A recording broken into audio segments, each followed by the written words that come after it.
You are now watching an Agorist production by We Are Change Texas Hill Country and Truth Exposed Radio, coming to you from Austin, Texas at Brave New Books.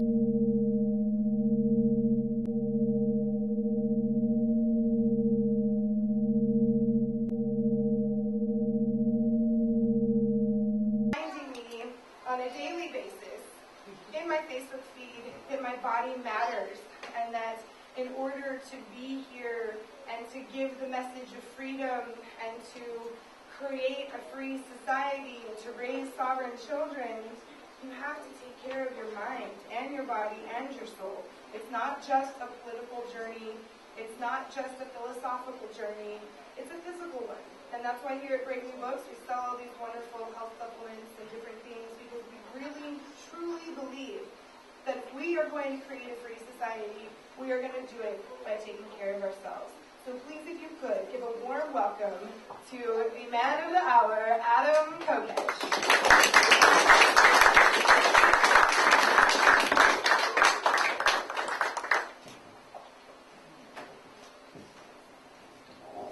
References to illegal activity in the following remarks are for entertainment purposes only.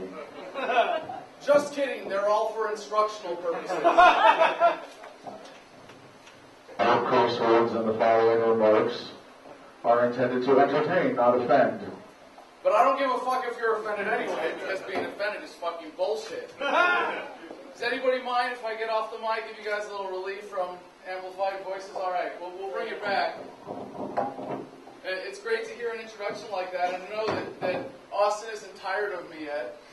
Every time I come back, it's such an amazing crowd, such an amazing welcome, so many incredible activists and passionate people here in Austin.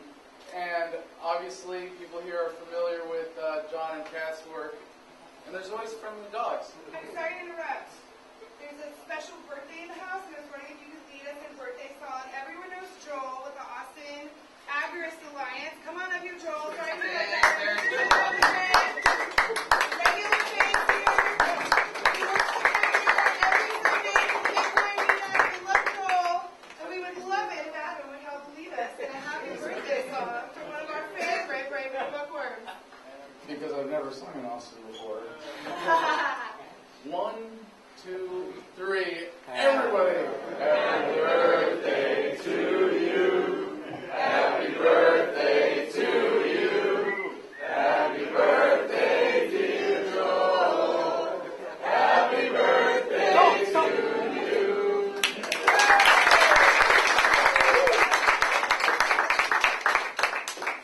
So there are a few people, a few more. It's a perfect lead-in, actually, because I really do want to point out a few other individuals. I've heard Bob speak several times, and he brings, just the fact that our movement to collectivize us is turning attention to so many practical things is really important. Organization like that.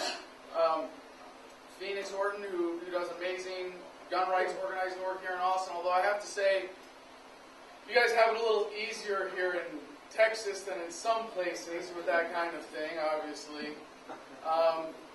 It's great to hear Derek Broze publicly sharing his message, because, there's a point when you realize along this journey of freedom, of awakening, of even just the political awareness phase, when you realize that you're on the right side of history. You get a sense of that. It's so beautiful. And it doesn't come right away. You don't get it when you get the message. You don't get it when you read your first book, or when you watch enough videos, or when you're first comfortable applying, the critical labels to yourself.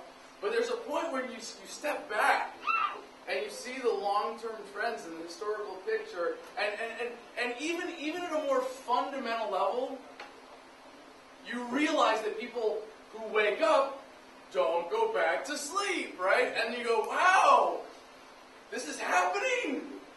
This is the step in human evolution. But then, Derek Broze is my shaman.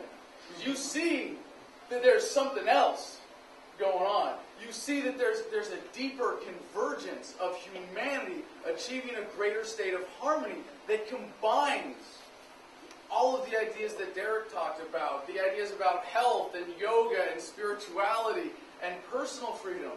You know, and this isn't something that we're really comfortable talking about when we go into the political arena, right?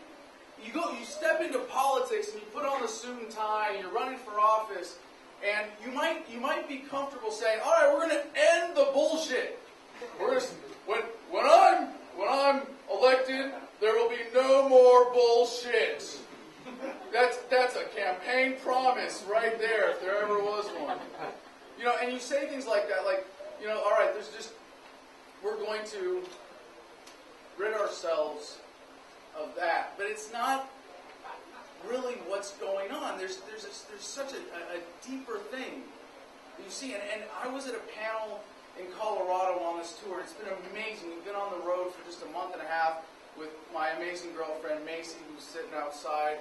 We've been living together out of an RV trailer for 7 months now, and in Denver, we were on a panel with N.A. Poe, who I spent a week in jail with in Philly for a marijuana charge.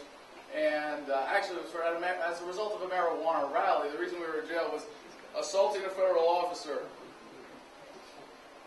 by breathing his air, standing in his way in the performance of his duty with your back to him, basically. Anyway, fun stories, videos are out there, probably some. I don't want to bore people with stories that you've heard before, and I've got plenty of new ones for tonight, including a little. We're gonna make a phone call to the government here.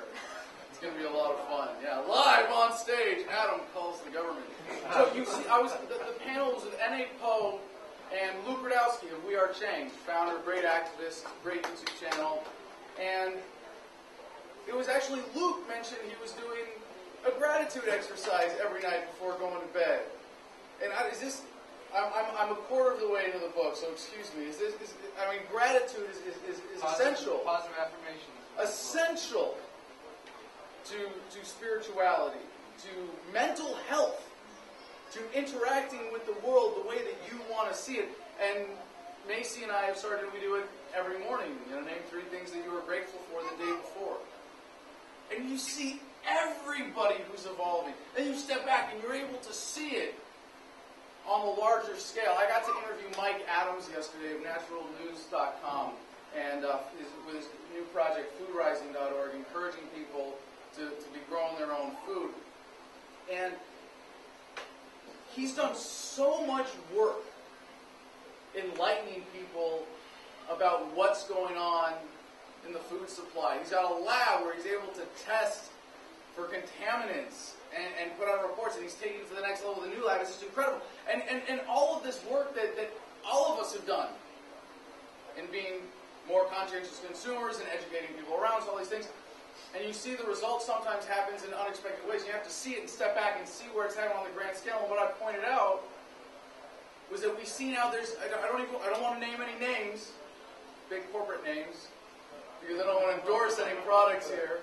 But there are major soda companies now that are switching major parts of their operation and their product lines to natural sugars from high fructose corn syrup.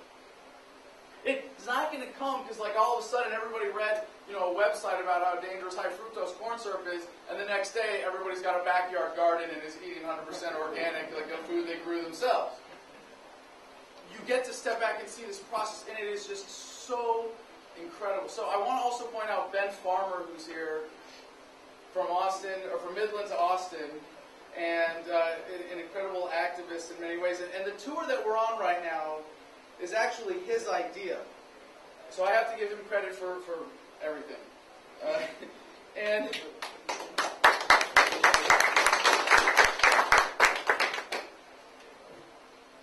I was telling him about my probation actually on the phone. I remember this where I was. And one of the things I'm doing on this tour, if I may, as an aside here, is stopping and interviewing people along the way in a kind of a new format for our YouTube channel. For those of you who have seen this, the first one that we did in this recent series was with Tom Heinlein in New Mexico. And the title is, Driving Without a License and Building Without a Permit, the Tom Highland Lifestyle. And it's a bit of a long format, simple sit-down video of him telling about his adventures doing those things. And just to be able to say, hey, here's an awesome person you should know who's passionate about what they're doing and is doing something you can learn from. And there are a lot of people here. I mean, if I could, I'd interview half the people in this room. I mean, Jerry Williams, who makes amazing leather goods that we have with us on the road. But I was telling Ben about my probation. And you guys got to love this, okay? Your tax dollars at work, aside from all the costs of keeping people in jail and everything else. When I got on probation, I had a drug charge on my record for smoking a joint in front of the White House. Why not? They're doing it inside. Why can't we do it in front?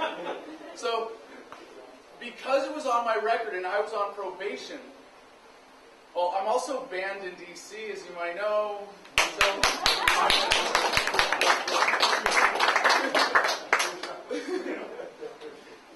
speaking of being banned, and another sidebar here, we've been sending these books to people in jail without knowing what was happening, and a lot of them weren't getting it. And we knew what was really happening, right? Freedom for inmates? Oh. It's like, I was thinking when you were talking there, the concept of punishment in the jail system, nothing to do with justice, obviously. There's a role in any society, even a free one, to isolate people who are dangerous. But when you put someone in jail for pot, you're saying, now sit down and think about what you did, right? And when you've thought about it for as long as it says in our rule book, you have to sit there and think about it, we'll let you go. But if you sit there and think about it, you go,